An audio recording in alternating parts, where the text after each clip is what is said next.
통상적으로 삼성전자는 이번 분기에 80조 원에서 90조 원 사이를 얘기하고요. 3분기 때는 영업이익이 100조가 되지 않을까까지 예상하는, 저희가 지금 35만 원 정도가 현재 왔다 갔다 하고 있잖아요. 32만 원 정도 됐을 때 이때보다 지금 한 40, 50% 정도는 더 올라간다. 네, 안녕하세요. 저는 한반도라고 하는 반도체 교육 컨설팅 업체의 대표 박준영입니다.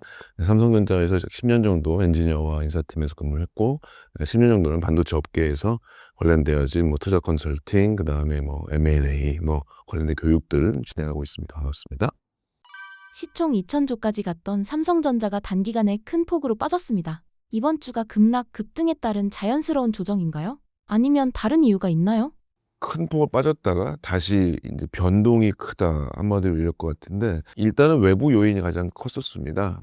아시겠지만 이번에는 이 미국의 고용 지표가 갑작스럽게 좋다는 것 때문에 그랬었죠. 근데 이제 고용 지표를 살세히 봤더니 이게 월급 투수더라라고 해서 좋은 고용은 아니다라고 해서, 만약에 아시겠지만 고용이 늘어나게 되면 과열되니까 금리가 올라갈 수 있겠죠. 그래가지고 이제 그거에 대한 금리 인상 우려 때문에 한번 팍 떨어졌고, 금요일 날부터 그랬었죠. 지난주 금요일.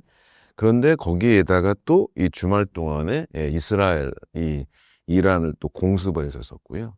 네, 이런 것들이 좀 겹치면서 갑작스럽게, 그러면 이제 결국에는 빅테크사들이 금리 때문에 뭔가 이 소위 투자를 덜하는 게 아니겠느냐, 이러면서 이제 그동안 가장 많이 올랐던 AI 반도체 주식이 큰 폭으로 빠졌고요. 지난 시장에서 지난 금요일 날 마이크론 같은 경우 마이너스 13%나 빠졌고, 이제 촬영일이 저희가 이제 지금 목요일인데요. 수요일이죠. 수요일인데, 월요일 날, 화요일 날, 월요일 날은 급락했다가 화요일 날은 급등하고, 오늘은 좀 조정하다가 마이너스 좀 한 4% 빠져 있는 이런 상태는 삼성전자 하나에서 동일한 상황인데, 결론적으로 외부 요인 때문에 그렇긴 하다. 그렇지만 이게, 그러니까 무턱대고 이제 AI 반도체로 믿을 수 있느냐라고 하는 것도 의문해 볼 수 있겠지만, 물론 예전보다는 이게 계속 오를 수 있다라고 하는 50만 전자, 몇십만 전자까지 300만 닉스까지도 말씀 많이 하셨는데, 이런 것들은 이제는 이제 실제 상반기, 이제 하반기 넘어갈 때부터는 좀 더 어떤 면에서는 좀 지켜봐야 되지 않을까. 왜냐면 이제 저처럼 반도체 산업 쪽을 많이 보는 사람은 실제로 몇 번 말씀드렸고, 제 신사임당 많이 말씀드렸는데, 내년 말까지 웨이퍼 생산이 늘어나지 않는다. 근데 수요가 줄지는 않는다. 그렇기 때문에 이게 계속적으로 반도체 이 가격은 어느 정도 유지가 될 것 같다는 말씀을 드릴 수 있을 것 같은데, 항상 주식은 선반영을 진행을 하고, 때로는 이런 소위 레버리지 투자 같은 것들에 의한 이런 것들에, 특히 우리나라가 레버리지 ETF 같은 것들이 생기면서 엄청나게 이제 변동성이 커졌죠. 그것들이 확장돼가 있기 때문에 이게 내년 말에 가까워질 수밖에니까 올해 말, 그 다음에 내년 초부터는 상당히 좀 주의 깊게 살펴봐야지 않을까. 그래서 일단 첫 번째로는 단기적인 외부 요인이었다. 그렇지만 두 번째로는 어느 정도 AI 반도체, 특히 메모리처럼 급성장한 이 현재 우리나라 특히 투톱의 주식에 대해서는 아무도 고민을 해봐야겠다. 그렇지만 아직까지는 저는 그렇게 문제 없다고 생각하게 되긴 합니다. 1분기 영업이익 57조 원으로 한국 기업 최초 매출 100조, 영업이익 50조 동시 돌파를 했습니다. 일시적 정점인가요? 추세의 시작인가요? 네, 첫 번째 질문도 말씀드렸지만, 일단 우리가 이익 측면을 봤었을 땐 올해 2분기 때죠. 올해 2분기는 저희가 이제 6월 말에 있을 수 있는 마이크론의 그 소위 실적을 잘 봐야겠지만요. 통상적으로 삼성전자는 이번 분기에 한 80조 원에서 90조 원 사이를 얘기하고요. 3분기 때는 영업이익이 100조가 되지 않을까까지 예상하는 어떤 리서치 애널리스트 분들 계십니다. 그럴 수 있는 가장 큰 이유는 결국에는 이 D램과 낸드 가격이 지속적으로 상승하고 있다는 측면이 가장 강한 것 같습니다. 게다가 이제 삼성전자의 현재 영업이익 57조 원이, 주식시장에서는 지금은 약간 어떤 느낌이냐, 여러 가지 여파나 아니면 이제 투자자분들께서의 약간 그 소위 기존에 있었던 어떤 습관 같은 게 있는데, 하이닉스를 좀 더 우선시하시는 경향이 분명히 있었어요. 근데 이제 실제로 실적을 보시면은, 우리가 이제 2부 때도 말씀드리겠지만은, 영업이익이 57조 원이었던 삼성전자, 그 다음에 영업이익이 38조 원이었던 하이닉스, 물론 둘이서 엄청난 이익이긴 하지만 삼성전자가 상당히 영업이익을 많이 올렸다는 상황은 좀 있습니다. 이 내부적으로는 실제로 어떤 상황이냐, 이 삼성전자가 이 소위 그동안 30몇 년 동안 1등을 하다 보니까 이 단품의 가격을 급등시킬 수 있는 영업이나 마케팅 요소가 분명히 있었습니다. 그런 요소가 상당히 커서 HBM이 상당히 밀림에도 불구하고 이런 영업이익을 확보할 수 있었고, 그렇지만 지금 아시다시피 HBM이 고가이긴 하지만 현재 이 반도체 단품 가격이 기존 작년 대비해서 10배 이상을 올랐거든요. 10배 이상 올라간 거의 수혜, 그다음에 거기에 따른 판매가에 대한 협상 능력이 삼성전자가 좋기 때문에 이 역량은 상당히 일정 정도 가지 않을까. 예, 그래서 저는 올해까지의 영업이익은 뭐 삼성전자 300조 이렇게 얘기하는 것이 어느 정도는 이번 분기 때 만약에 90조 정도까지 하게 된다면, 생각해 보시면 300조 원이 넘는다? 그러면은 1분기 때 57조 원, 60조 원 잡으면요. 이번에 2분기 때가 뭐 80조 원 넘으면 150조 가까이 되겠죠. 그러면은 4분기 때 그 정도까지만 하게 된다면 뭐 어느 정도는 또 괜찮지 않을까. 그래서 이제 실제로 영업이익 300조라고 하는 것들이 어느 정도는 약간은 보이지 않을까. 그래서 저는 아직까지는 추세가 아직은 괜찮다라고 말씀드리고, 가장 근본은 수요는 줄지 않고 계속적으로 늘어오고 있다. 젠슨 왕이 얘기했다시피 모어 메모리, 모어 HBM 얘기했던 것은 뭐 많이 아실 것 같고요. 저는 그래서 아직까지는 괜찮다. 그 다음에 이게 팹에서 실제 생산 낼 수 있는 거는 아주 나중이다. 그거가 있다는 것을 말씀드리겠습니다. 잠깐! 마이너스 11억을 1년 만에 플러스 13억으로 만든 주식 투자 비결, 주식 왕초보도 가능합니다. 한 달 커피값으로 시작하세요. 지금 바로 고정 댓글 확인. 1년여 만에 주가가 4배 올랐는데도 증권가는 목표가를 49만 50만 원까지 높입니다. 지금 주가 어디쯤 와 있다고 보세요? 대표적인 비교할 수 있는 건 뭐 아시다시피 마이크론하고 비교가 가장 좋을 것 같습니다. PER 퍼 비교 같은 경우에도 아직까지 우리 포워드 PER로 했었을 때는 삼성전자가 아직도 6, 7 수준이죠. 그런데 이제 마이크론 같은 경우는 실제 다양한 레포트에서 나왔고 이제 10이 넘어가게 됐고요. 이런 형태로서 아직 마이크론의 PER 수준도 되지 않았다라고 말씀드릴 수 있겠고, 시총 수준을 보게 된다면은 물론 이건 시총을 우리나라가 이제 우리나라 주식 자체가 저평가가 돼 있고 아직도 MSCI에 들어가 있지 않기 때문에 미국장만큼은 아니겠지만 현재 엔비디아 시총이 4천조 정도 되죠. 4천조 정도 되고, 아신 대로 삼성전자가 이제 2천조 에서 떨어지는 형태, 1,800, 1,700조 원 이 정도 되고 있는데요. 아직까지 영업이익으로만 보자면은 실제로 올라갈 수 있는 곳은 있지 않을까라는 생각합니다. 그래서 실제로 뭐 지금 엔비디아의 주식은 뭐 시가총액을 따지게 된다면 엄청난 금액을 가지고 있는데 그 대비해서는 아직까지는 괜찮지 않을까. 그러면 이제 저희가 지금 35만 원 정도가 현재 왔다 갔다 하고 있잖아요. 30만 원, 32만 원 정도 됐을 때 이때보다 지금 한 40, 50% 정도는 더 올라간다. 그러니까 저는 지금 현재 이 가격보다는 한 15만 원 더 올라간다는 얘기 아닙니까? 그러니까 이제 그게 그러면 이게 3분의 1 정도 더 올라간다는 얘기예요. 시총이. 그럼 시총으로 봤을 때는 아직까지 여유 있지 않을까. 그러니까 맥스 2천조를 잡았을 때 3천조까지 가는 거는 괜찮지 않을까? 시총으로 보자. 그래서 이제 아시겠지만은 뭐 목표가를 보기는 우리가 쉽긴 하겠지만 대부분 시장의 가치에서의 펀더멘탈은 시총을 많이 보게 돼 있지 않습니까? 시총을 봤을 때는 저는 아직까지는 괜찮지 않을까라고 얘기 드릴 수 있을 것 같습니다. 지금 조정 기간이 오히려 기회라는 말도 나옵니다. 어떤 가격대나 어떤 신호를 보고 들어가면 좋을까요?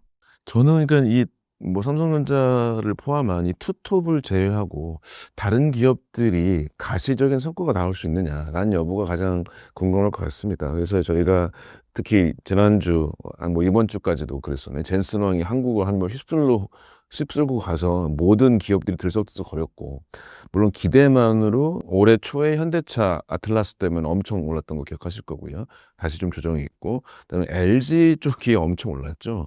근데 우스갯소리로 이제 LG 쪽의 계열사의 이제 동료들 같은 걸 만나고 된다면 자기들도 본인이 이제 LG 직원들인데 L자 들어가는 거 안 산다 뭐 이런 얘기도 해요, 실제로. 근데 이제 실제로 LG가 이런저런 어떤 사정에 의해서 핵심 동력 같은 거나 역량이 상당히 안 좋았었던 거고, 그것이 굉장히 어려웠었는데, LG 기억하시겠지만 세탁기 보시면은 뭐 노트북 그램 고장이 안 납니다. 그 말씀은 기계전자 쪽으로는 상당한 역량을 갖고 있는 게 LG는 맞는 것 같아요. 그래서 피지컬 AI 쪽으로는 괜찮은 것 같은데, 근데 지금도 너무 올랐죠. 그래서 갑자기 또 몇 프로 정도가 급히 조정이 좀 왔습니다. 말하자면 보이지 않는다는 거죠.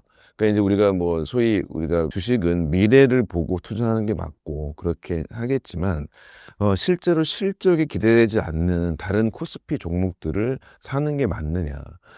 저도 이제 굉장히 뭐 저도 투자를 같이 하고 있으니까 안전적이라고 얘기했고 아주 소위 얘기해서 수요가 엄청 많은데 공급이 딸린다고 하는 뭐 전선, 변압기 같은 전력 설비들도 요즘에 주가가 되게 안 좋거든요. 그것도 결국에는 강한 조정을 받고 있다고 볼 수밖에 없습니다. 그렇다면 실제 실적이 받쳐주지 않는 것들을 하는 것보다는 외려 실적이 있고 명확히 들어올 수 있는 이 주식들이 낫지 않을까? 지금은 아시겠지만은 실제로 삼성전자 하이닉스 주가는 물론 레버리지 ETF 같은 경우도 있긴 하지만 특히 해외 자본들이 아무리 많아도 한 종목을 25% 이상 담을 수 없는 그런 이제 규정들이 대부분 있는 상태이겠죠. 그래서 우리가 MSCI 같은 경우 6월 말 7월 초 정도에 다시금 이제 도전을 하는데 그때의 경계로 봤었을 때는 아마도 이게 좀 더 기회가 될 수 있지 않을까? 그다음에 지금 뭐 아시다시피 6월 12일 날 상장한다는 스페이스X죠. 스페이스X 때문에 공모가의 2배를 돈을 넣어야 된다고 하는 투자자들, 기관타 투자자들이 있기도 하고 이번에 30% 정도 또 개인도 받는다고 하더라고요. 그런 상황이 있기 때문에 실제 자금이 좀 더 다른 쪽으로 쏠리지 않았나. 그래서 저는 그 자금의 어떤 유동성 측면으로 봤을 때는 지금은 어느 정도 기회라고 좀 생각을 조심스럽게 하고 있습니다. 왜냐하면 실적이 보이는 국내 주식이 또 어디가 있느냐라는 거겠죠. 아주 리스크하셔가지고 아주 미래에 삼성전자랑 지금 공동 개발하고 있는 아주 코스닥 기업들을 하신다는 측면도 있을 수 있겠지만 이런 변동장에서는 아시겠지만은 코스닥 기업들은 더 위험하죠. 그런 것들을 따진다면 저는 좀 뭐 안정적으로 보는 게 낫지 않을까. 외려 그런 게 고민 많이 되시면 저는 외려 그 두 회사 반도체 회사 말고는 그냥 대표적인 우리나라 주가 지수 추종하는 인덱스나 이런 뭐 코덱스에서 얘기하고 있는 코덱스 핵심 그 있어요. 탑7 회사 같은 거 하는 펀드도 있어요. ETF도 있어요. 외려 그게 그런 것들, 그러니까 코스닥 코스피 빼고 코스피 지수 추종 말고도 핵심 기업들이 있거든요. 그거 하는 ETF를 그냥 가져가시는 게 어떨까라는 생각도 듭니다. 이번 실적의 핵심 동력이 메모리 가격 급등인데 이 사이클이 하반기와 내년까지 이어질까요? 그러니까 이 가격 급등이 너무 크지 않았냐라고 하는 거는 실제로 틀린 말은 아닙니다. 근데 이제 가격 급등인데 그러면 그 가격이 떨어질 때가 언제 있느냐 여부일 것 같아요. 근데 얘기 드렸지만은 메모리가 실제 웨이퍼로 보시게 된다면 실제 대표적으로 메모리가 현재 D램과 그다음에 HBM이라고 하는 D램을 묶어 놓은 거, 그다음에 이제 낸드 이렇게 해서 세 가지 종류가 있는데 낸드도 가격이 많이 오르고 있죠. 특히 젠스랑이 얘기했다시피 우리가 이 메모리에서 키밸류라고 하는 계속적으로 기억해줘야 추론에서 유리하다고 하는 키밸류 캐시 쪽에 있는 게 낸드가 많이 들어가는 것이고 낸드는 외려 올해 말이나 내년 초에는 HBF까지 HBM을 닮아 있는 낸드 플래시까지 생긴다고 하는 게 분명히 있습니다. 그러면은 이 HBM, HBM 같은 복합 제품은 결국에 수율도 떨어지고 웨이퍼도 많이 먹거든요. 그러니까 웨이퍼 한 장이 이렇게 있을 때 단품 D램은 지금 웨이퍼 한 장에 1,500개가 나옵니다. 근데 HBM은요, 아시겠지만 칩 하나에다 가운데 TSV라고 그래가지고 관통한 전극 만들어야 되는데 요렇게 해서 웨이퍼 하나 HBM용의 칩이 600개밖에 안 나와요. 그러면 이제 거의 2.5배로 줄어들죠. 근데 게다가 12개를 쌓아야 됩니다. 그러면 이제 또 수율이 줄어들겠죠. 이런저런 측면에. 그래서 HBM3, 그다음에 HBM4 같은 걸 만들게 된다면 결국에 또 D램에 대한 생산성은 더 줄어듭니다. 뭐 이런 형태가 되겠죠. 그래서 뭐 신문기사 많이 보셔서 저기 D램 용량을 줄인다더라. 그쵸? 얘기 나왔는데 그것도 D램이 필요 없어서가 아니라 D램이 안 나오니까 줄인다는 거죠. 그래서 지금 현재 D램과 낸드는 이 삼성전자, 하이닉스, 마이크론까지 세 회사는 어떻게 하면 우리가 돈 많이 벌 수 있을까라고 하는 고민을 할 겁니다. 네, 그런 측면이기 때문에 저는 아직까지는 이 영업이익에 대한 급등 측면이 떨어질 리가 별로 없다.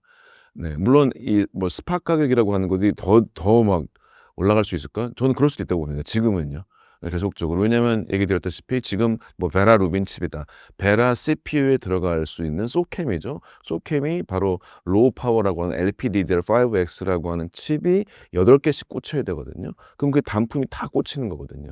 그럼 거기만 보더라도 단품 엄청나게 가격도 많이 늘어납니다. 이거 중국에서 지금 못 만듭니다. 중국은 지금 DDR4라고 하는 거를 만드는 정도입니다. 그래서 그거랑 차이가 꽤 있으니까요. 그 소비재에 들어가는 DDR4 쪽에 대한 중국에 대한 두려움 계속 말씀하시는 분이 있는데 중국은 아직 안 됩니다. 그러니까 시제품 정도만 나오지도 아직도 못했어요.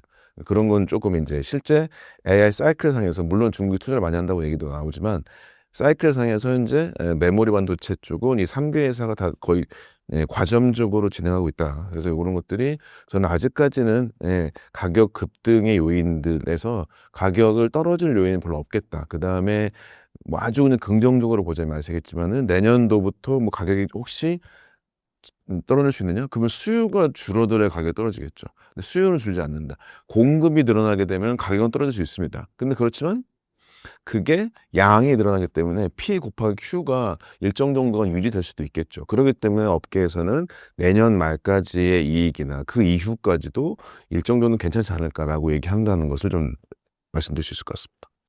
젠슨 황 CEO가 SK서린 빌딩을 비롯해 주요 사옥을 직접 돌고 삼성 전영현 부회장과도 회동했는데 실제 HBM4 물량 배분에서 삼성과 SK하이닉스에 각각 어떤 의미가 있을까요? 현재는 이 두 회사한테 대부분의 반도체를 받아야 되는 젠스랑 입장이고, 그다음에 몇 번 계속 말씀드렸지만은 현재 메모리 반도체가 기존에 그 B2C에 쓰였던 컴퓨터나 그 노트북이나 핸드폰처럼 뭐 노트북 성능에 이번에 뭐 1TB SSD 넣을까, 뭐 512 기가바이트 넣을까, 이게 선택 사양이라고 친다면 지금 이게 나오고 있는 이 베라루빈 칩 같은 경우는요. 베라루빈 같은 경우는 아시다시피 현재 이 칩 전체 하나 큰 이거 속도가 22TB per sec라고 하는 게 나와야 되는데 22TB라고 하는 거는 하나의 엔진이죠. 처리할 수 있는 기관이고 이 처리할 수 있는 데이터 양은 결국 HBM에 달려있는데 HBM의 이 칩 하나의 속도가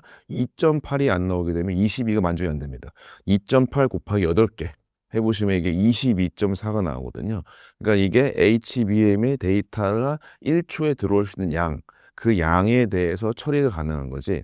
만약에 22TB per sec라고 하는 GPU를 만들어도 여기에 HBM이 속도가 다해서 10이다. 그러면 10밖에 처리가 안 되는 겁니다. 그러니까 이제 현재 메모리 반도체가 뭐다? 성능의 필수가 돼버린 거죠. 선택사항이 아닙니다. 그러니까 지금 젠슨왕은 아무리 GPU를 잘 만들어도 메모리가 없으면은 GPU의 성능이 안 나옵니다. GPU 성능이 안 나오면은 토큰 경제가 의미가 없어지는 거죠. 결국에 지금 젠슨왕이 밀고 있는 기술 발달, 여기에서 뭐 호퍼, 블랙엘, 그다음에 뭐 GB200, GB300, 뭐 그레이스죠 앞에가, 그다음에가 베라루빈의 울트라, 그다음에 파인만까지 쭉 했을 때는 결국에 젠슨왕이 계속적으로 이 비싼 반도체를 왜 파냐? 비싸게 사더라도 훨씬 더 전성비가 좋아요. 훨씬 더 토큰이 많이 나와요. 빅테크 회사들 훨씬 더 가성비 좋으니까 사셔야 돼요. 이렇게 얘기 나오는 거지 않습니까? 그러니까 HBM을 실제로 팔아야 되고 구매해서 성능이 나와주는 게 가장 중요한데 지금 이 상황에서는 SK하이닉스 같은 경우에는 실제로 아까 말씀드렸던 HBM 하나 속도가 잘 안 나오고 있습니다. 이 상황도 있고 삼성전자 같은 경우는 HBM4에서 성능을 만족을 많이 잘 했죠. 그래서 말씀드렸던 2.8이라고 하는 속도가 잘 나오고 있습니다. 최대 3.2까지인가가 나온다고 얘기하고 있어요. 그러면 이거는 엄청나게 속도가 좋은 것이죠. 이 상황은 좀 우려하시는 분도 있긴 하지만 그렇다면 이제 이번에 많이 달라질 거냐라고 하는 건데 지금 이제 확인된 바가 그 두 가지죠.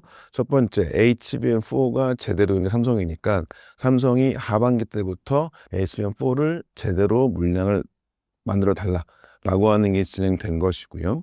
그러면은 그때 HBM4가 훨씬 더 비싸게 팔리겠죠. 그 다음에 그러면은 이 상황도 있고 두 번째가 뭐가 있었냐면요. 지금 젠슨왕이 어쨌든 간에 이제 패키지를 진행해서 자기들의 AI 칩을 만들었는데 젠슨왕은 지금 한마디로 예전에 인텔처럼 하고 싶은 거거든요. 이번에 컨퍼런스 GTC도 보셨지만 어떤 거 나왔죠? 그러니까 대만에서 열렸던 거. 에이전틱 AI 쪽에 집중한다면서 뭘 보여줬냐? 노트북을 보여줬어요. 윈도우랑 같이 해서 우리가 CPU도 만들 거야. 그다음에 우리가 에이전틱 AI도 다 만들 거야. 뭐 다 만들 거야. 얘기하면서 지금도 뭐 했냐? 그 기사 나온 거는 전영현 부회장이 얘기했던 게 파운드리랑 확보해 가서 자율주행용 엔비디아 칩에 대한 패키지를 만들겠다라는 것까지 협의를 했다는 얘기가 계속 있습니다. 이건 무슨 얘기냐? 삼성전자라고 하는 게 일단은 우리가 3부 때 더 얘기하겠지만 계속적인 이런 협상력을 갖게 됐다는 것을 알 수가 있을 것 같고요. 이런 것들을 전체적으로 비즈니스적으로 얘기를 많이 하지 않았나라고 말씀드릴 수 있을 것 같습니다. 젠슨 황희 전영현 부회장과 직접 만나 HBM4 물량 확보 공급망 조율에 나섰는데 삼성과 직접 협상에 나선 것 자체가 삼성 메모리의 위상이 그만큼 올라왔다는 신호일까요? 네, 맞습니다. 왜냐하면 이제 SK하이닉스는 그러니까 이건 나눠 보실 게 올해의 매출이나 이익 측면은 SK하이닉스는 거의 결정됐다고 보실 수 있을 것 같아요. 그러니까 대표적으로 이제 항상 말씀드렸지만 우리가 메모리 회사들이 삼성전자가 4, 하이닉스가 3, 마이크론 2, 중국 1, 4, 3, 2, 1 정도의 생산을 갖고 있는데 이 중에서 특히 SK하이닉스가 HBM3를 포함한 물량이 거의 3의 절반까지를 쓰고 있는 상태인 거죠. 그러면 이거의 3은 물론 가격 변동이 있을 수 있는 계약도 있을 수 있겠지만 요거는 거의 지금 일정하게 유지가 되는 상황입니다.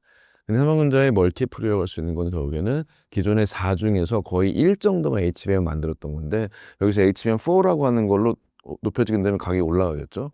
나머지 2나 2.5가 넘어가는 단품에 대한 가격이 많이 올라갔죠. 그렇기 때문에 이제 삼성전자가 이익이 많이 올라갔다고 볼 수 있을 것 같은데 근데 여기서 HBM4의 제대로 된 성능은 삼성밖에 나오지 않기 때문에 베라루빈에 들어갈 수 있는 HBM4를 삼성전자에서만 제대로 받을 수 있는 상황이라고 볼 수 있을 것 같습니다. 그래서 좀 더 빨리 해달라는 측면이 있을 것 같아요. 그래서 그냥 당연스럽게 현재는 생산성뿐만 아니라 그 다음에 기술력 우선순위에서도 삼성전자가 앞서 있는 게 사실입니다. 이거의 하나의 측면이 25년도 1년 정도 동안 삼성전자 하이닉스의 메모리에서의 실제 점유율, 매출 점유율입니다. 그게 보시면은 삼성전자가 1년 동안 뒤져 있었거든요. 그러다가 25년 4분기 때 둘이 어떤 조사 사이트에서는 동일했고요. 어떤 조사에는 삼성전자가 좀 앞섰거든요. 근데 25년 1분기 때 이번에 보시면은 삼성전자가 39%고요. 하이닉스가 29%예요. 갑자기 차이가 더 많이 났죠. 그게 아까 말씀드렸던 그런 상황이 분명히 있다라고 얘기 드릴 수 있어서 일단은 삼성전자가 1년 정도 고생했던 그다음에 이제 실제 욕을 되게 많이 먹었던 상황 대비해서는 상당히 기술력과 양상 기술력 두 가지를 다 좀 가지게 됐다라고 얘기 드릴 수 있을 것 같습니다. 젠슨 황 스스로 이번 방안 목적을 공급망 조율이라고 했습니다. 삼성은 이 회동을 발판으로 베라 루빈용 HBM4, 나아가 HBM4의 물량까지 실제로 따낼 수 있을까요? HBM4는 얘기 드렸다시피 이제 실제로 베라 루빈이라고 하는 게 이제 들어갈 것이고 HBM4E 같은 경우는 루빈 울트라 정도에 들어갈 수 있을 것 같습니다. 지금 얼마 전에 지난주 기사 나왔죠. 되게 좀 우습게 어떤 봉고에다가 탑차 같은 데다가 HBM4E를 실어가지고 나가는 방향이었는데 여기도 동일합니다. HBM4E가 들어가는 울트라가 아까 말씀드린 대로 HBM4가 들어가는 베라 루빈 거기 속도가 22면은 지금 루빈 울트라는 28.8이거든요. 그러면 HBM4E가 어떻게 나오냐? 8개 들어가는 거 가정했을 때 얘가 3.8이 나와야 3.8 곱하기 8이 28.8이거든요. 예, 근데 이 속도는 지금 HBM4 속도도 안 나오는 게 두 회사입니다. 하이닉스와 마이크론 속도가 안 나와요, 실제로. 그렇기 때문에 HBM4의 샘플을 공급한 것도 상당히 중요한 상황입니다. 그래서 올해 같은 경우에 점유율 측면으로 봤었을 때는 실제로 삼성전자 같은 경우는 HBM의 매출을 봤을 때 하이닉스 이길 수는 없습니다. 아마도 작년에 6대 2대 2 정도 했거든요. 그러니까 하이닉스 6이고 나머지 두 회사가 2였는데 올해는 한 5, 4, 1 아니면은 뭐 5, 3, 2 정도가 될 수 있을 것 같아요.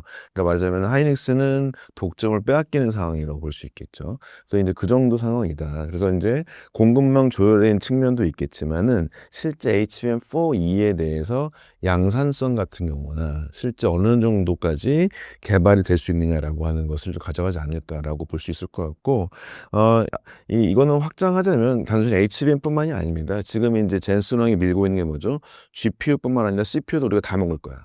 근데 CPU에 뭐가 필요하다? 바로 단품 DRAM이 필요한 거고 단품 랜드도 필요한 것이죠. 이것들을 다 한꺼번에 만들 수 있는 건 결국에는 삼성전자일 것이고요. 그 다음에 이제 포함해서 이미 젠슨왕 같은 경우가 오더를 해가지고 SK하이닉스와 샌디스크 쪽에 HBF도 얘기하긴 했지만 삼성전자도 독자 기술로 이미 하고 있습니다.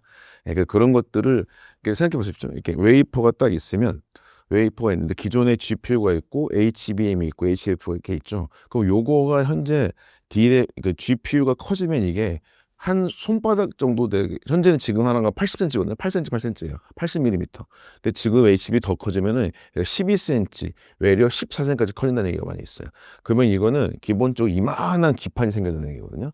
이러면 이것은 여러 가지 바운더리 문제도 많이 생기게 되어 있고 그렇습니다. 그래서 그런 것들을 복합적으로 논의할 수 있는 게 삼성전자고, 전현무 부회장은 24년 하반기 때 실제로 이제 CEO가 됐죠, 중간에.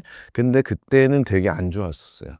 실제로 이 파운드리 업계처럼 하는 방식을 본인이 솔직히 모르셨고, 이것들 때문에 실제 승인이 어려웠던 것도 분명히 없진 않습니다. 그렇지만은 다시금 이것을 건너가서 제대로 이제 소위 토탈 솔루션 프로바이더로서의 역량 같은 것들을 통해서 실제 젠슨 왕한테 제대로 얘기하고 있다. 뭐 제가 이제 여기 방송에서 밝히기 좀 어려운 여러 가지 내용도 있는데, 아주 안 좋았다가 관계가 다시 좋아지는 정도로 말씀드릴 수 있을 것 같습니다. 시장에선 SK하이닉스가 시총 1위가 될 거란 전망도 나옵니다. 두 회사의 실적과 기업 가치, 어느 쪽에 더 업사이드가 있다고 보세요? 결론적으로 삼성전자가 많습니다. 그러니까 이제 지금 투자자분들께서도 이제 저도 이제 어떤 방송 나가서 보면은 뭐 HBM4나 4E는 삼성전자가 훨씬 낫습니다라고 얘기하면은 무슨 말도 안 되는 소리 하지 말라고 이렇게 얘기하시거든요. 이제 말하자면은 첫 번째는 뭐 기술력 측면이죠. 그 다음에 양산성을 포함한 수율 측면이 있습니다. 일단은 수율은 기본적으로 하이닉스가 보통 5에서 10% 정도 더 좋은 건 사실이긴 합니다. 네, 근데 그게 매출의 얼만큼일지는 계산이 정확히 되진 않거든요. 그렇더라도 어쨌든 그건 유리한 건 맞습니다. 근데 그 측면이 실제 지금의 이 하이퀄리티 기술을 가거나, 그 다음에 이제 기본적으로 수량이 많은 삼성전자 대비했을 때, 그러니까 단품으로 봤을 땐 단품에 대한 수율은 아주 큰 차이가 나진 않습니다. 두 회사가. 물론 한 6개월 차이 났는데 이미 D1C라고 하는 10나노 6세대 제품이라고 하는 게 두 회사가 많이 좀 이제 양산성이 확보가 됐고요. 그 다음에 이제 D1D라고, 그러니까 X, Y, Z, A, B, C, D, E 하나 많이 왔다 갔다 하고 있어요. 그 다음부터 10나노, 그러니까 한 자릿수 떨어지는데, 근데 실제 신규 제품의 개발 상황이 두 회사에서는 삼성전자가 좀 더 앞섭니다. 그러면 이제 단품도 6개월 주셨다가 삼성전자가 좀 앞서는 측면이 좀 있어요. 근데 이 수율도 그러면 당연히 확보가 빨리 될 수 있습니다. 그럼 수율 측면은 HBM은 하이닉스 좀 더 좋습니다. 근데 단품은 삼성전자 낫다. 근데 멀티플로 봤을 땐 단품이 높죠. 근데 이제 HBM3E는 그런데 4하고 4E는 삼성전자가 앞서 있단 말입니다. 그러면 이 두 가지 상황이고, HBM4와 4E가 하이닉스가 갑작스럽게 무슨 어떤 회사 하나를 사지 않는 이상 실제로 D램 원다이에 파운드리 로직 따위 붙여야 되는데, 요걸 계속 TSMC에 지금 계속 의존하고 있는 상황이란 말이죠. 삼성전자가 도와줄 일은 전혀 없고요. 그럼 이곳은 HBM 기술력 자체에 어떤 굉장히 큰 바틀렉이 작용할 수 있습니다. 그래서 이게 말로 낼 수 있는 상황은 아니거든요. 그래서 하이닉스도 부랴부랴 지금 로직 따위 만들 수 있나 없나라고 하는 것을 고민하고 있습니다. 그래서 그 상황이기 때문에 아직 기술적으로나 물량 측면을 봤을 때 일정 올해의 약간의 수율 측면에 약간 어느 지점을 제외하고는 삼성전자도 높다고 얘기해 줄 수 있을 것 같습니다. TSMC가 2나노 물량을 사실상 완판하면서 그 초과 수요가 삼성으로 넘어올 수 있다는 기대가 있습니다. 지금 삼성 파운드리 어떤 국면에 있다고 보세요? 네, 이거는 이제 좀 정리해서 말씀드릴게, 질문을 주셨던 완판 맞습니다. 그러니까 현재의 그 소위 선단 공정의 파운드리 업계에서는 TSMC는 넘어갈 수 없는 벽이 돼버렸습니다. 첫 번째로는 바로 소위 라이브러리라고 하는 노하우인데요. 그러니까 그 보통 설계하는 회사, 패밀리스 회사가 저기 소위 얘기하는 뭐 시납시스, 그다음에 이렇게 EDA 툴들이 있어요. 시납스 케이던스라고 하는 EDA 툴에 우리가 이제 설계자들이 설계를 막 할 때 요거를 누구 걸로 할래라고 하는 것이 약속이 있거든요. 약속이 있는데 TSMC는 모든 제품군의 모든 연결 부위에 2나노, 3나노 관련되어진 모든 기술들이 다 들어가 있습니다. 무슨 얘기냐면 설계자가 설계를 할 때 이걸 클릭을 막 해요. 클릭을 할 때 이거 어디 거 쓸 거야 라고 하는 게 정해졌단 말이죠. 근데 그런 라이브러리가 다 있어요.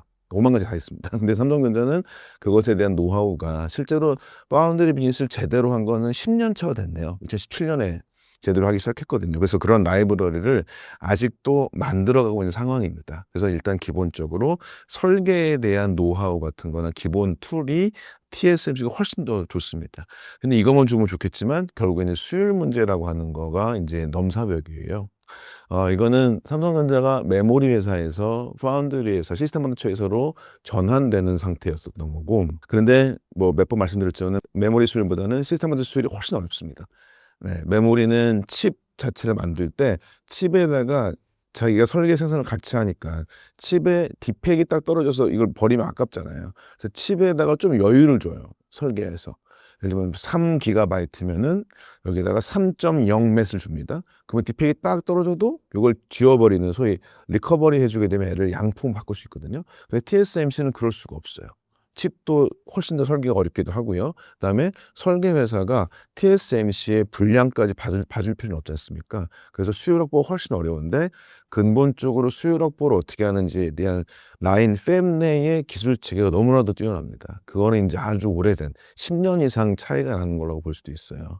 그렇기 때문에 이 수율 확보 측면은 하루이침이 되는 게 아니다. 왜냐하면 여러분 기사 보셨겠지만 삼성전자는 지금 몇 년 동안 이제 겨우 얘기하면 4나노 수율이 70, 80% 된다는 얘기인데 4나노면 3년 전 얘기거든요. 근데 3나노, 2나노는 뭐 여러 수율 얘기가 있긴 하지만 잘 나올 때 있겠지만은 그게 아주 제대로 컨트롤되지 않아요.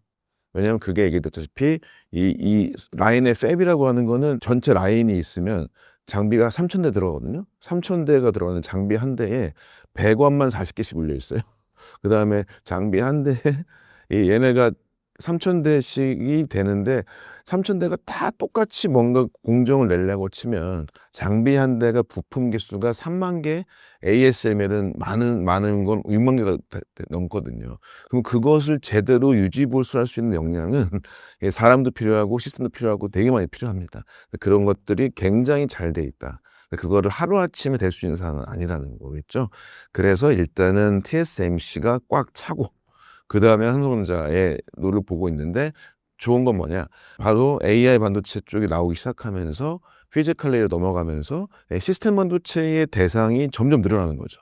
전 그래서 삼성전자는 지금 일단은 풍선 효과로서 꽉 차면 들어오는 것도 맞습니다.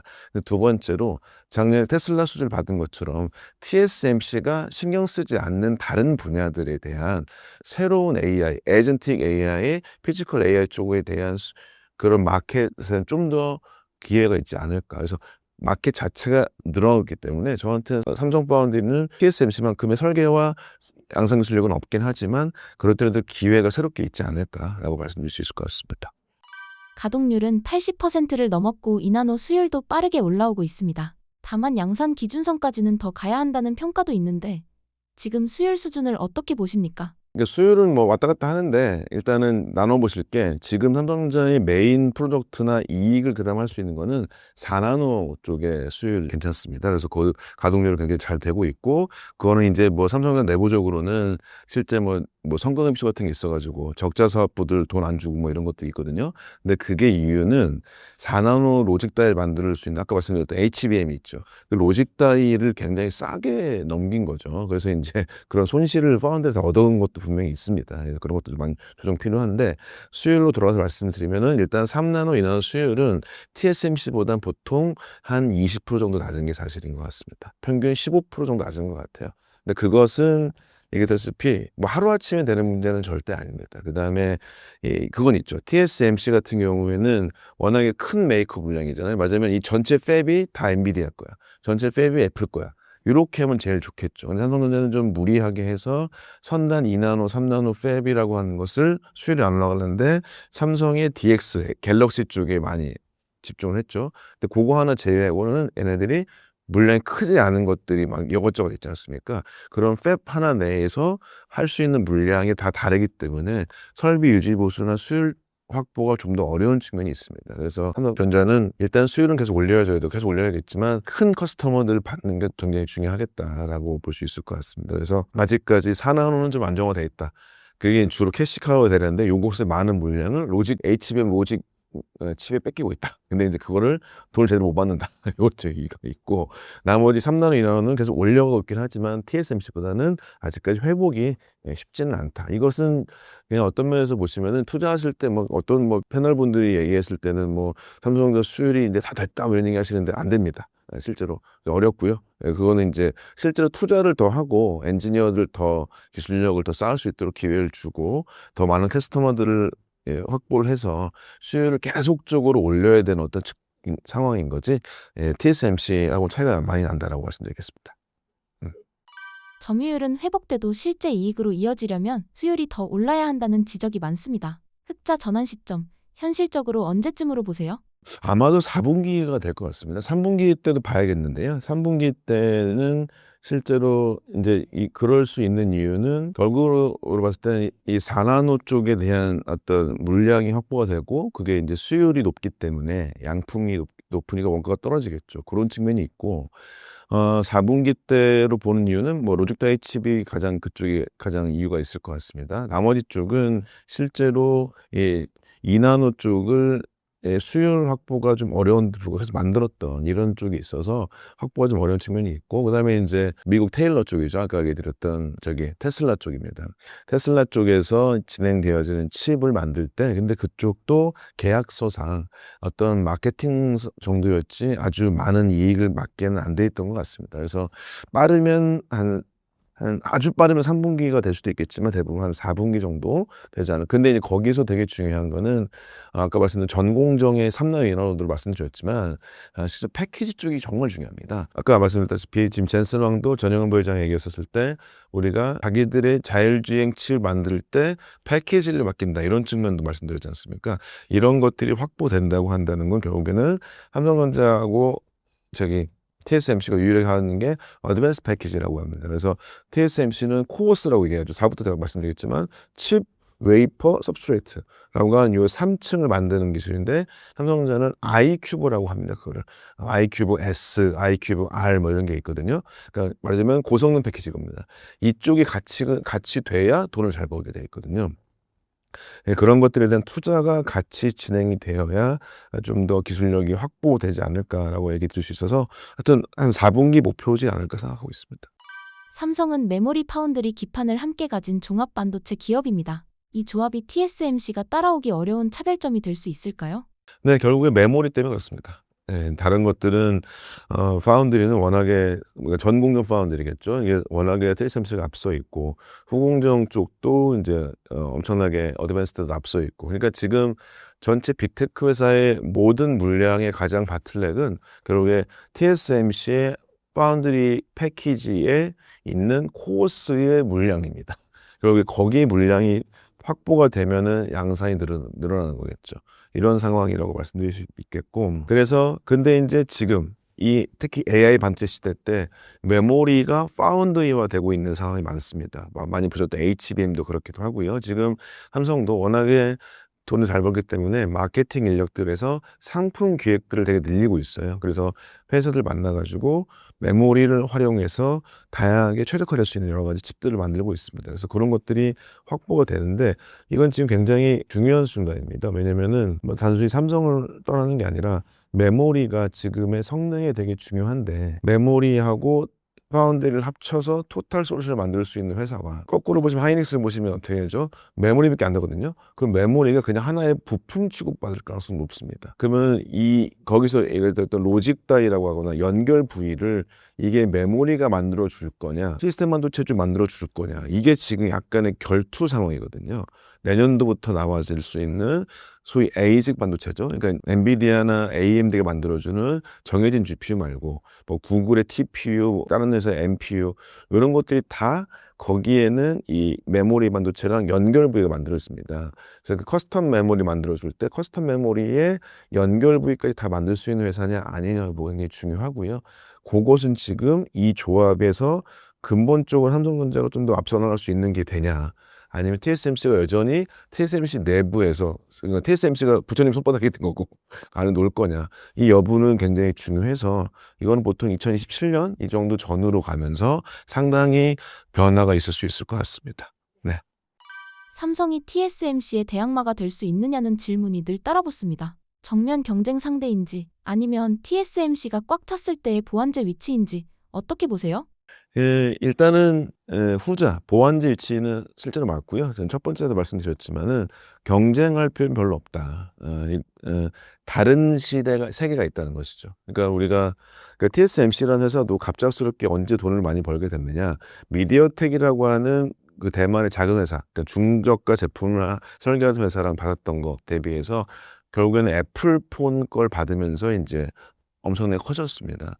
마찬가지로 이런 빅테크 회사나 이 좋은 회사를 받게 돼서 그걸 제품으로 해가지고 계속 라인이 확장됐는데 지금 손안에 들고 있는 핸드폰을 만들어주는 것과 그다음에 인프라용의 GPU를 만들어주는 게 두 가지가 메인인데 그렇지만 로봇으로 넘어간다 싶을 때 로봇의 피지컬 AI 에이전트 같이 간다고 한다면 삼성전자가 그쪽으로 좀 더 집중할 수 있다면 새로운 시장이 열릴 수 있겠다라는 생각이 들긴 합니다. 그래서 그런 것들이 특히 메모리부터 얘기하셨던 기판까지 다 만들 수 있는 원스톱으로 토탈 솔루션이 될 수 있기 때문에 그쪽에서의 보완제 플러스 신규 시장을 만들 수 있는 역할 그쪽으로 달려가는 게 다른 달리기 하는 게 낫지 않을까라고 얘기해 줄 수 있을 것 같습니다. AI 칩 성능이 기존 기판의 물리적 한계에 부딪히면서 유리 기판이 차세대 해법으로 떠올랐습니다. 왜 지금 유리 기판이 필수 기술로 주목받나요? 네, 결론적으로 그 후공정 제품의 미세화라고 하는 세밀하게 패터닝 해야 되는 게 있고 두 번째는 발열이 있어서 그렇습니다. 그러니까 이제 이 유리기판이라고 하는 걸 이제 처음 보시는 분께 보시면은 우리가 TV 뜯어다 보면 녹색 기판 나오지 않습니까? 그게 이제 PCB 기판인데 이거는 그냥 메인 기판입니다. 이 PCB 기판이고 거기다 반도체를 쌓을 때 여기에 반도체는 원래 보시면 맨 처음 뭐 있죠? 여러분 아시 직개발이죠, 직개발 리드 프레임. 그 다음에 리드 프레임보다 나왔던 게 바로 거기다가 기존의 PCB 기판을 쌓았던 방식을 볼 그리드 어레이라고 기판에 볼을 다 붙여가지고 이게 여기 이렇게 리드 프레임이나 와이어 본딩은 칩이 이렇게 있으면 옆으로밖에 안 되잖아요. 이게 본딩이. 근데 이제 볼은 PCB 기판에 딱 있으면 볼 여기 있다가 중간중간에 다 볼을 만들 수 있습니다. 그러니까는 소위 끝에 했던 건 한 100개 아이오 개수가 안 나오는데 여기는 이제 500개, 1000개 막 나오게 되거든요. 그때 썼던 게 PCB 기판을 패키지였다는 거죠. 그걸 이제 우리가 볼 그리드 어레이인데 PCB 기판에 볼을 붙여놓은 겁니다. 요게 있고요. 칩을 만드는 패키지입니다. 아래 패키지가 아니라. 근데 여기 이 패키지에서 PCB 기판의 단점은 얘네가 유리섬을 막 꼬아놓은 거거든요. 이렇게. 이 꼬아놔서 얘가 미세화가 10 마이크로미터밖에 안 돼요. 그래서 여기서 나오는 게 바로 ABF라고 아지모노프 빌드업 필름이라고 해서 이 유리섬을 꼬아놓은 것보다는 아래쪽에서 기판을 놓고 거의 유리 비슷한 형태의 기판을 하나 만들어준 게 ABF 필름입니다. 지금 ABF 필름이 지금 아주 미세하게 해서 8나노에서 5나노 정도까지 할 수 있다고 나와 있어요. 그러면 10나노보다는 훨씬 더 한 거의 절반까지도 기술력을 앞설 수 있죠. 요게 지금 가장 쇼티지입니다. 요게 지금 가장 중요한 회사가 가장 대표적으로 일본의 니토보 이비덴이라는 회사에서는 ABF라고 하는 필름 원재료 같은 걸 니토보가 만들고 이비덴이 ABF 기판을 만들거든요. 요거는 다 팔렸어요, 이미 다 팔렸고 그 다음에가 지금 삼성전기가 바로 ABF 필름을 팔고 하려고 해서 주가가 엄청 오른 겁니다. 그거의 2등 주자가 지금은 LG 이노텍까지 돼서 이 기판의 연결성이 있다고 보시면 되고 근데 유리기판은 왜 나왔냐? 얘보다 더 왜냐면 여기는 ABF 필름이 안 좋은 게 바로 발열이 좀 취약하고 뭐가 안 좋냐? 얘가 휘어요. 그러니까 이게 이제 약간의 그러니까 항상 보시면 유리기판이라고 한 거가 이게 PCB는 유기물이거든요. 유리와 유기물은 딱 보시기 플라스틱과 유리로 보시면 돼요. 플라스틱 정도에서 유리가 딱 보시면 플라스틱은 부드러운데 휘어버리죠. 그러니까 발열에 의한 와피지 같은 것들이 등등이 나옵니다. 그래서 와피지 문제가 ABF가 꽤 있어요. 그러면 유리기판은 왜 좋으냐? 첫 번째 발열을 봤을 때는 딱 보시기에도 유리가 발열이 훨씬 잘 되고 플라스틱은 발열이 안 되거든요. 그건 이제 결국에 결합이 훨씬 더 유리가 옥사이드, SiO2인데 얘네들이 발열이 잘 되고 플라스틱은 딱 탄소로 되어 있는 유기물인데 얘네들은 에로 잘 안 빠져요. 발열에 얘네가 유리기판이 유리하다. 그 다음에가 얘기했다시피 미세화가 가능하다. 와피지가 잘 안 휜다. 이 세 가지 요인 때문에 유리기판이 꿈의 기판인데 이렇게 됐죠. 그래서 이제 현재 PCB 원래 기판 이게 10 마이크로미터 정도 됐다. ABF라고 하는 게 5에서 8 마이크로 정도 된다. 그다음에 유리기판이 3 마이크로미터까지 됩니다. 지금. 그러니까 이게 미세화 정도 훨씬 다르죠. 그렇기 때문에 지금 유리기판이 중요해졌고 그 다음에가 이제 한 번 더 추가 말씀드릴 거는 유리기판하고 광하고는 또 연결이 많습니다. 빛이라고 하는 게 광섬유 기억하시잖아요. 광섬유가 어떻게 되어 있죠? 유리로 쌓여져 있거든요. 그러니까 유리기판을 딱 만들어주게 되면은 우리가 CPU 기술이라고 하는 코 옵티마이제이션 그저 패키지를 또 오토마이제이션 해준 거 요거를 같이 할 수가 있어요. 그래서 광하고 유리기판도 같이 갑니다. 그래서 실제 미래 기술임에 맞겠다라고. 그래서 결국엔 미세화, 발열, 와피지 등등의 실제 제품의 성능에 아주 중요하기 때문에 유리기판이라고 하는 것들이 나오고 있다 말씀드릴 수 있을 것 같습니다. 기판 시장은 SKC가 먼저 치고 나갔고 삼성전기가 추격하는 구도입니다. 두 회사의 접근 방식 어떻게 다르다고 보세요? 일단 SK는 내재화시키긴 하는데 주로 미국하고 얘기를 많이 하고 있어요. 미국의 실제 조지아 쪽에도 공장이 있긴 하고, 그래서 이 실제로 미국이랑 해서 미국의 빅테크 회사 AMD 이쪽이랑 해서 AI용 칩에 대해서 같이 만들어 보자라고 해서 테스트를 좀 먼저 한 측면이 없지는 않습니다. 이 삼성전기는 어떻게 했냐면은 이 대표적으로 바로 조이트벤처에서 많이 들어보시는 회사일 수 있는데 스미모토 화학이라고 해가지고요. 그 일본의 이제 소재 쪽으로 아주 유명한 회사죠. 특히 그런 소재에 대한 어떤 상업 기술력은 뭐 일본이 엄청난 독보적인 게 있는 것 같습니다. 그래서 조인트 벤처를 통해 가지고 스미모토 화학이랑 그게 같이 되어 있는 건 동파인케 연결되어 있거든요. 그쪽이랑 해서 조인트 벤처를 같이 해서 일본이랑 같이 하고 있습니다. 그래서 이제 그게 이제 추격하는 구도라고 말씀드릴 수 있겠고, 근데 삼성전기는 뭐가 좋으냐면 바로 발빠르게 고객들의 니즈를 받을 수 있는 게 결국에는 삼성전자 토탈 솔루션이기 때문에 이걸 같이 뭔가를 움직일 수 있도록 하는 지렛대가 있다는 게 굉장히 중요할 것 같습니다. 그것도 있고, 삼성전기는 좀 좋을 수도 있는 게 어쨌든 뭐 같이 삼성전기나 앱실록스도 마찬가지인데 유리기판에서 뭔가 전도를 좋게 해주기 위해서 MLCC라고 해서 컨덴서 같은 게 있거든요. 그런 것들, 그러니까 전기를 조절해주는 장치가 있는데 그런 것들도 세계 2등으로 만들 수 있죠. 예를 들면 그런 것들이 좀 더 중요해서 그러니까 SK솔루션은 약간의 먼저 했다. 미국 쪽하고 빅테크 회사랑 먼저 같이 하고 있다. 근데 이제 삼성전기 같은 경우는 기판의 소재 쪽을 얘기할 수 있는 일본에서 조인트 벤처를 많이 만들기도 했고, 그다음에 삼성 내부에서의 지렛대가 있다 정도로 얘기드릴 수 있을 것 같습니다. 삼성전기는 후발이지만 일본 소재사와 손잡고 빠르게 따라붙고 있습니다. 삼성전기만의 강점은 무엇이라고 보세요? 네, 일단은 이 지금 삼성전기는 연합군들을 많이 썼어요. 그래서 이제 유리기판이 왜 어렵냐 딱 보시면 결국에는 딱 이제 아까 얘기한 대로 플라스틱에서 유리를 바뀌었네. 유리를 바뀌게 되면은 좋은 점은 계속 말씀드렸잖아요. 그러니까 와피도 줄어든다. 그 다음에가 얘네가 열에도 열 강하다, 미세화도 가능하다. 그게 세 가지는 좋은데 가장 큰 단점은 딱 생각하시겠지만 잘 깨져요. 소위 취성이라고 합니다. 취성이라고 해서 이 유리 같은 것들은 딱 하면 이게 슬슬 금이 가거든요. 네, 이 슬슬 금이 가는 거는 결국에는 기판의 배선이 취약해지는 측면이 분명히 있습니다.